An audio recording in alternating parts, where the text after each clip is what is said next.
Assalamualaikum warahmatullahi wabarakatuh.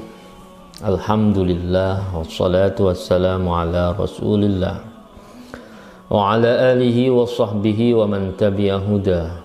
Subhanaka la ilma lana illa ma'allamtana innaka antal alimul hakim. Allahumma rizukna fahman nabiyyin wa hifdal mursalin wa ilhamal malaikatil muqarrabin birahmatika ya arhamar rahimin. Allahumma anfa'na bima 'allamtana wa 'allimna ma yanfa'una wa zidna ilma.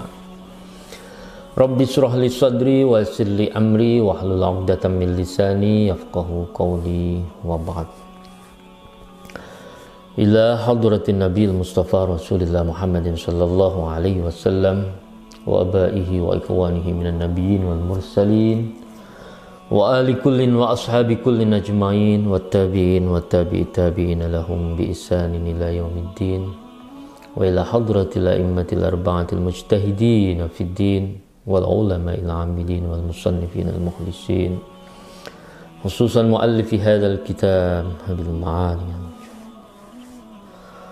wa ila hadrati awliyaillahi ta'ala khususan hadratal qutbi rabbani wal arabi syamadani Syekh Abdul Qadir al-Jailani wa ila hadrati abaina wa ummahatina wa ajdadina wa jaddatina wa masyayikhina wa asatidatina syaulillahi lahumul fatihah. A'udzu billahi minasy syaithanir rajim. Bismillahirrahmanirrahim. Alhamdulillahi rabbil alamin arrahmanir rahim maliki yaumiddin. Iyyaka na'budu wa iyyaka nasta'in. Ihdinas siratal mustaqim. Siratal ladzina an'amta 'alaihim ghairil maghdubi 'alaihim waladdallin. Pada kesempatan kali ini kita akan melanjutkan kajian kita di mana Al-Imam Al-Juwaini kemudian menuliskan materi selanjutnya di dalam kitabnya Al-Waraqat ini, yaitu mengenai penjelasan nomenklatur yang ada di dalam ilmu usul fikih atau metodologi hukum Islam. Al-Imam Al-Juwaini ingin memberikan semacam pengantar sebelum kita masuk ke dalam tema usul fikih, yaitu definisi-definisi istilah yang itu berlaku, digunakan, dituliskan, yang mewarnai diskusi-diskusi di dalam bidang usul fikih ini, yaitu penjelasan pertama tentang apa itu al-fiqhu dalam kaitannya dengan al-ilm. Wal fiqhu akhassu minal ilmi. Posisi al-fiqh atau hukum Islam itu dikatakan lebih spesifik daripada ilmu. Wal ilmu ma'rifatul ma'lum ala ma huwa bihi. Sedangkan ilmu adalah mengetahui sesuatu sesuai dengan kenyataannya. Ini kebalikan dengan al-jahlu yang merupakan tasawwur syai' ala khilafi ma huwa bihi, yaitu deskripsi tentang sesuatu yang tidak sesuai dengan kenyataannya. Kemudian Al-Imam Al-Juwaini menjelaskan tentang adanya dua kategori ilmu, yaitu al-ilmu ad-daruri dan al-ilmu al-muktasab. Setelah Al-Imam Al-Juwaini menjelaskan bahwasanya fikih itu lebih spesifik dari ilmu, maka dengan demikian setiap fikih adalah ilmu dan tidak semua ilmu itu adalah fikih.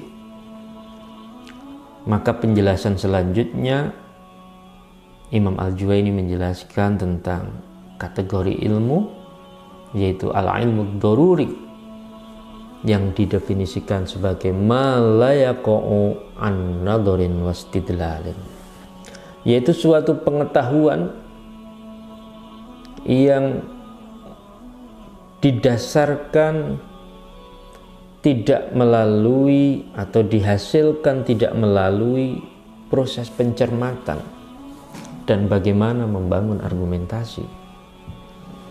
Kal ilmil waqi'i bi ihdal hawasil khams, allati hiya hasatus samai wal basari wasyammi wad dauki wal lams au bitawatur,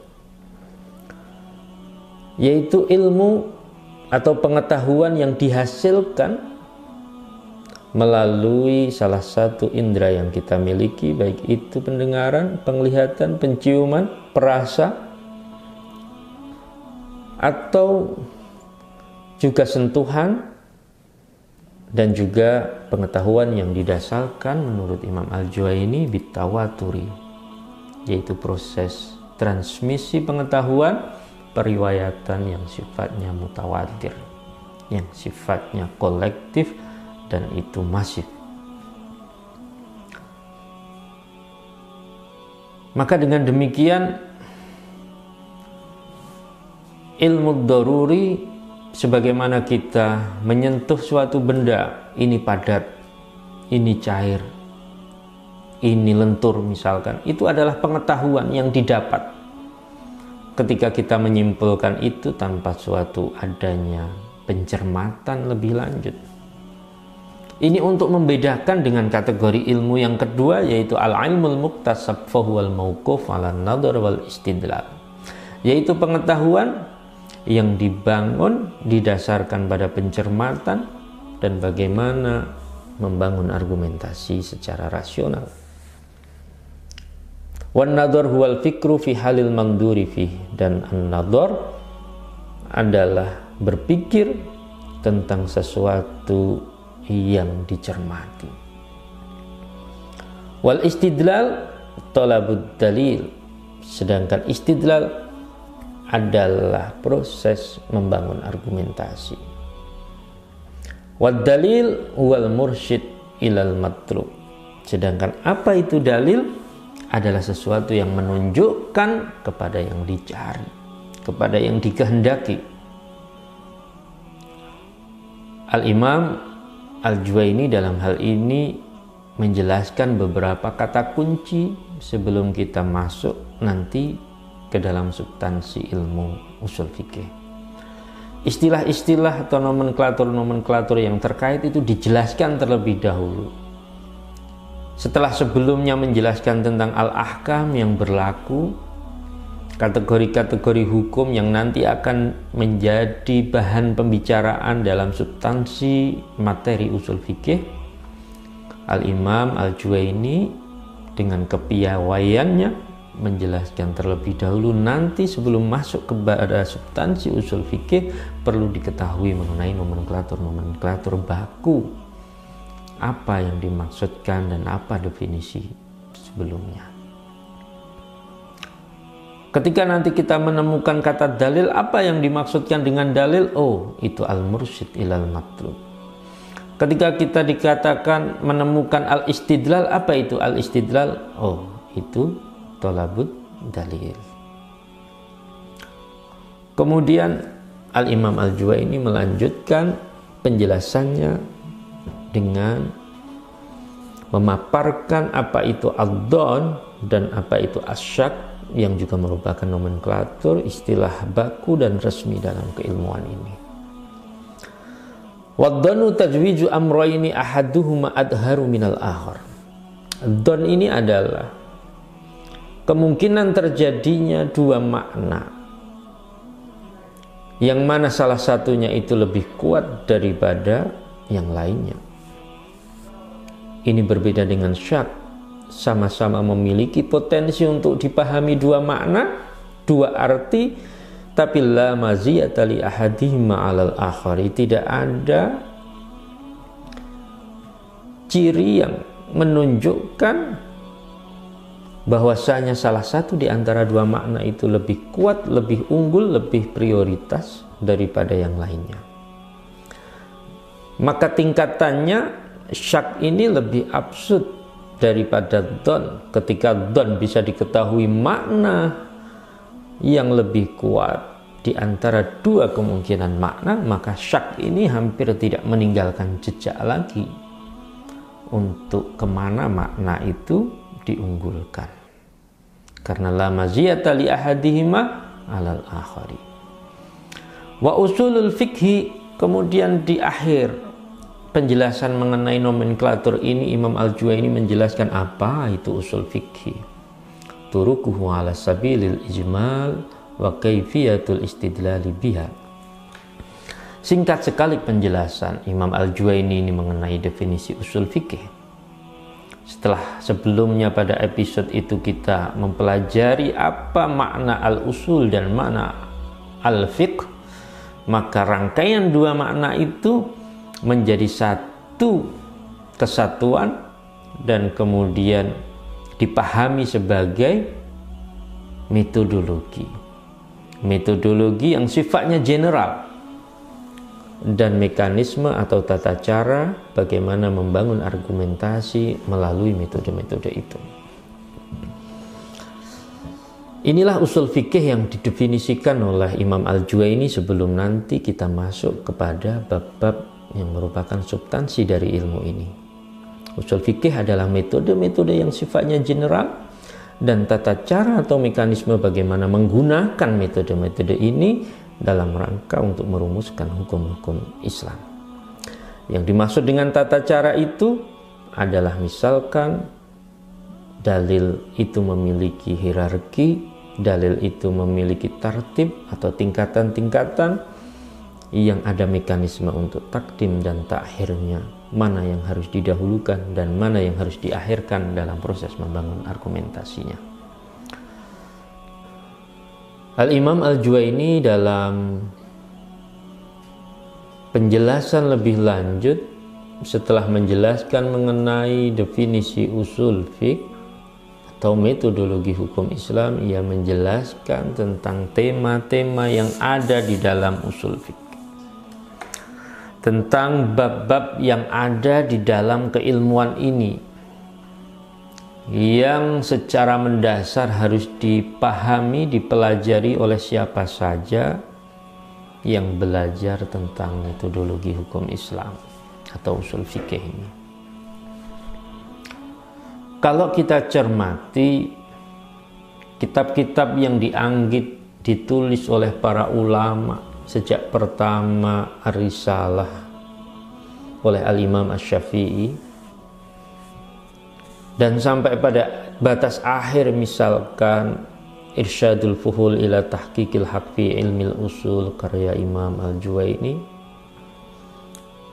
pada fase-fase sebelumnya misalkan kita mengenal Al-Imam Al-Ghazali dalam Al-Mustasfa dan kemudian Al-Imam Asy-Syatibi dalam Al-Muwafaqat dan kitab-kitab yang lain yang dianggit oleh baik kalangan Syafi'iyah maupun madhab yang lainnya.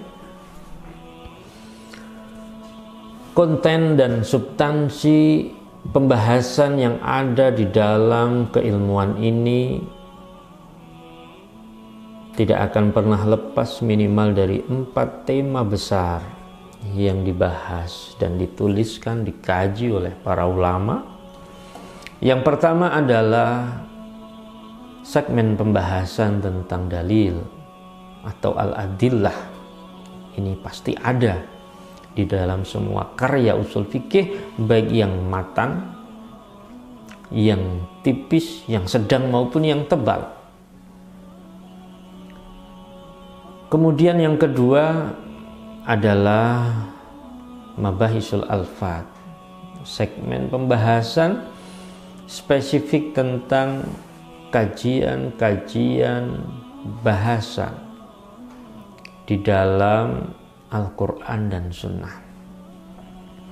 Bagaimana Al-Quran menjelaskan dirinya melalui perangkat bahasa dan bagaimana kita sebagai audien, sebagai pembaca memahami kaidah-kaidah kebahasaan yang digunakan Al-Quran sehingga kita bisa menangkap dengan baik dan benar makna di balik redaksi ayat-ayat Al-Quran. Dibutuhkan teori-teori kebahasaan untuk memahami bahasa Al-Quran yang dalam hal ini adalah bahasa Arab, Sebagaimana kalau kita akan memahami teks dalam bahasa Indonesia, maka dibutuhkan teori-teori bahasa di dalam bahasa Indonesia. Itu adalah segmen kedua di dalam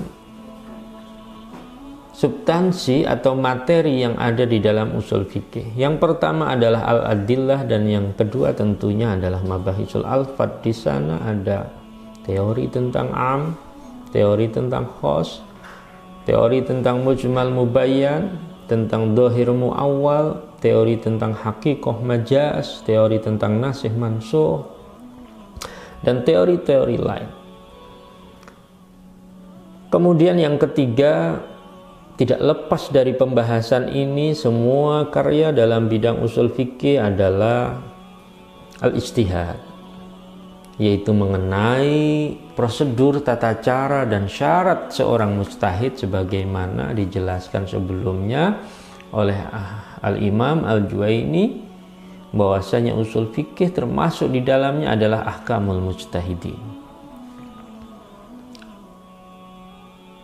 Ini adalah segmen ketiga pembahasan yang kemudian nanti mewarnai konfigurasi bab di dalam keilmuan ini. Yang pertama adalah al-adillah, yang kedua mabahisul alfat, yang ketiga adalah al-ijtihad. Dan yang terakhir yang itu pasti ada dalam konfigurasi bab karya-karya usul fikih adalah al-ahkam, yaitu hukum-hukum. Sebagaimana dalam kitab ini Al-Imam Al-Juwaini menjelaskan al-ahkam ini justru pada awal kitab ini, sebagaimana pada episode sebelumnya telah kami jelaskan. Al-ahkam tentu saja berisi tentang definisi hukum, tentang kategori-kategori hukum yang 5 atau 7 menurut Imam Al-Juwaini, yaitu wajib, sunnah, mubah, makruh, haram, sahih, dan batil.